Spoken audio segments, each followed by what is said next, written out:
Robyn Brown broke down in tears. And I'm not gonna lie, for half a second, I almost believed her. Like I almost bought it, because the way she said it, the way she framed it, the way she looked straight into the camera like she was speaking from the deepest pit of heartbreak. It sounded like she was finally done. Done with the lies, done with the manipulation, done with the chaos. But then she said something that completely changed the entire vibe. She said she was so disturbed by what Kody was trying to do with the Coyote Pass sale that she actually considered lawyering up against him against her husband. And if you're sitting there thinking, wait, Robyn lawyering up against Kody, the same Robyn who has defended him for years. Yeah, same, because that one detail isn't just some throwaway line. That's not just a little dramatic tell-all moment, that's a flashing neon sign that something in this marriage is cracking. People don't start thinking maybe I need a lawyer when things are fine. They think that when they realize the person next to them might actually be willing to burn the whole house down, as long as they get to keep the furniture. And today, we are talking about the moment Robyn accidentally revealed the most honest thing she's ever said on this show. Because listen, this isn't just a bombshell. This is the kind of confession that accidentally exposes the entire game. I'm not exaggerating when I say this might be one of the most revealing moments in Sister Wives history. Not because Robyn suddenly became the hero. Not because Robyn suddenly became some fearless truth teller, but because for the first time, Robyn admitted what a lot of people have suspected for years. When money and legal risk get involved, Kody will sacrifice anyone, Meri, Janelle, Christine, the kids, the relationships, and apparently, even Robyn. The show has spent years trying to convince us that Robyn and Kody are this unbreakable team, the soulmate couple, the united front, the US against the world love story. But this moment, this I might need a lawyer moment, this told us the truth. Robyn does not trust Kody when it comes to money. And if Robyn doesn't trust Kody when it comes to money, then what exactly is left? Because marriage without trust is already a mess. But marriage without trust and with legal threats, that's not love, that's damage control. Now, let's put this in context because Robyn Brown has never been known for standing up to Kody publicly. This is the same woman who built her entire image in this family as the good wife, the supportive wife, the understanding wife, the emotional wife, the wife who always tries to keep the peace, the wife who speaks softly, cries frequently, and somehow always ends up positioned as the victim, even when she benefits the most. For years, Robyn's role was simple. She backs Kody. Kody backs her. They move as a team. And it worked. It worked while Meri got iced out emotionally. It worked while Janelle carried the weight of being the practical one. It worked while Christine begged for basic affection and got nothing but rejection. Robyn stayed in that sweet spot, close to Kody, protected by Kody, prioritized by Kody until Coyote Pass. Because Coyote Pass changed the rules. Coyote Pass wasn't just family land. Coyote Pass became the family's most expensive argument. It became leverage. It became a legal mess. It became a fight over control disguised as a dream. And this is the part that makes Robyn's tell-all breakdown so interesting. Because she tells the story like she's finally standing up for what's right. She says she called him out hard. She says she put her foot down. She implies she might have gotten a lawyer if Kody wasn't honest with Meri and Janelle. And listen, the show wants you to clap. It wants you to say, oh my God, Robyn finally grew a backbone. But here's the problem. Robyn didn't stand up because she suddenly developed morals. Robyn stood up because she realized her legal stake could be at risk. That's not bravery, that's survival. And there is a huge difference. Because standing up for fairness looks like protecting someone else, even when it costs you something. Standing up for your legal stake looks like speaking up only when your own money could get dragged into court. And if you watch this situation closely, if you actually track the timeline and connect all the dots, you start to realize Robyn wasn't suddenly awakened. Robyn was suddenly threatened. Let's break it down step by step. Coyote Pass was supposed to be this big family dream, this Arizona land, this we'll build houses and live together forever fantasy that Kody sold to everybody, like some miracle plan from the beginning. It was messy. It wasn't just land. It was a financial chessboard. The ownership was never truly equal. Kody's name was everywhere. Robyn's name was attached in ways that gave her more protection than the others. The power was baked into the paperwork. Then Christine leaves, and she signs over her share for $10. $10, that is not a normal business deal decision. That is a please let me out of this situation decision. Christine didn't walk away richer. She walked away freer. Now the remaining ownership involves Kody, Robyn, Mary, and Janelle, and the sale starts moving forward. A buyer appears. There's urgency, there's a contract timeline, there's pressure, and this is where everything cracks open. Because Mary, Janelle, and Kody were ready to sign, or at least ready to move forward. But Robyn delays, weeks past silence. No clear communication, no signing, no explanation, just waiting. And then, at the last possible moment, right when the contract is about to expire, Robyn shows up with conditions. Not simple conditions, not let's make sure everything is fair, legal conditions. She introduces a confidentiality agreement, an NDA basically.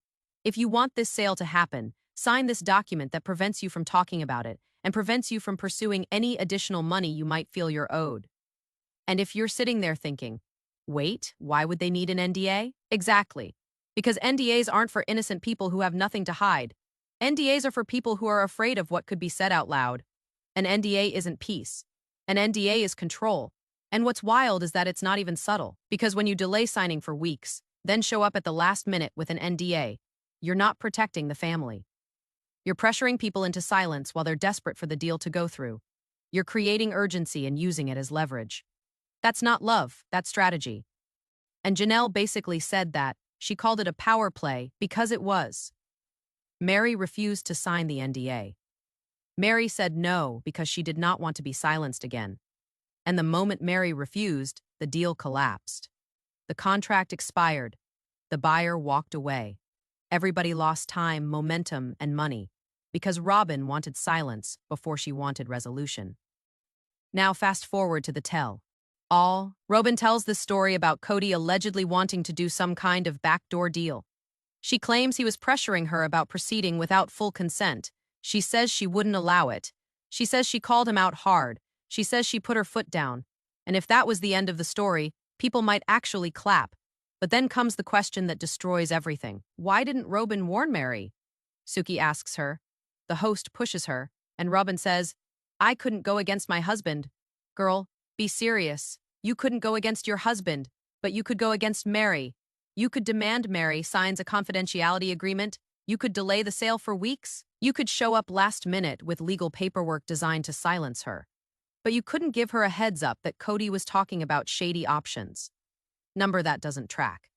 And this is where Robyn's entire hero narrative collapses. Because if Robyn truly believed Kody was about to do something unethical to Mary and Janelle, protecting them would have been the easiest part. A text message, a phone call, a warning, anything. But she didn't, because Robyn wasn't trying to protect them. Robyn was trying to protect herself. That is the contradiction at the center of all of this. Robyn wants to be seen as the woman who stood up for fairness, while she was actively trying to silence someone who had every right to speak. Robyn wants credit for stopping manipulation. While pushing an NDA as manipulation in paperwork form, Robyn wants praise for calling Kody out, while refusing to go against him in any real way that would help the other women. And that right there tells you what this was really about. This wasn't a moral stand. This was a legal risk moment. Because think about it. If Kody actually tried to force through a sale without proper consent, who could get sued?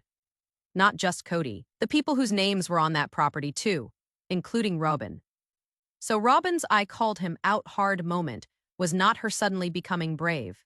It was her suddenly realizing she could be dragged into court. And I want to be super clear. Protecting yourself is smart.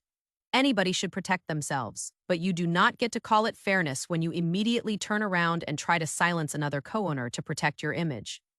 That's not fairness. That's self-preservation disguised as moral superiority. And this is where Robyn's tears become questionable. Because she cried like she was heartbroken over Kody's behavior. She cried like she was devastated that Kody transformed into someone she didn't recognize. She cried like she was the victim of this shocking new side of him. But Kody didn't transform. Kody didn't change. Kody has always been like this. Kody has always used money as leverage. Kody has always used pressure as a tactic. Kody has always punished women who didn't comply. The only difference is that Robyn wasn't the target before. Robyn benefited from the system for years, and she was fine with it. When Mary was emotionally abandoned, Robyn didn't speak up. When Janelle carried everything, Robyn didn't speak up. When Christine begged for the bare minimum, Robyn didn't speak up. Robyn's moral compass only activates when Robyn is affected, and that pattern is consistent. It's not that Robyn never knew who Kody was. It's that she didn't care. She didn't care when it was happening to everyone else. But when it threatened her legal stake and her money, suddenly it was unacceptable. Suddenly, he wasn't the man she married. Suddenly, she's talking about lawyers. Suddenly, she's calling him out hard. And I think that's the most revealing part of all of this. Robyn had a moment where she realized she is not special. She is not immune. She is not protected by love. She is protected by compliance.